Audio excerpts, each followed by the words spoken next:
சென்னையில பாருங்க எப்படி இருட்டி இருக்குன்ட்டு, கருமேகமா. ஐயோ, மழை பெஞ்சா நிக்குமா நிக்கானே தெரியல, எவ்வளோ இருட்டி இருக்கு. என்ன ஒரு கருமேகம்,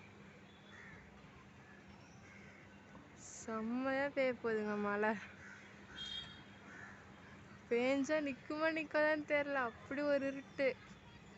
இங்கிட்டு பாருங்க, பக்கத்துலயே தண்ணி இருக்கு. இங்க ஒரு செடி இருக்குல்ல, அது என்ன தண்ணி, இது என்ன செடின்னு கண்டுபிடிச்சு கமெண்ட்ல சொல்லுங்கப்பா. அப்படியே இங்கிட்டு பார்த்தா செம்ம இருட்டு. என்ன ஒரு இருட்டுனா அப்படி ஒரு இருட்டு இருக்கு. மழை பெஞ்சா என்ன ஆகும் கிளியரா பார்க்கலாம். செம்ம இருட்டுடா, இருட்டு அப்படி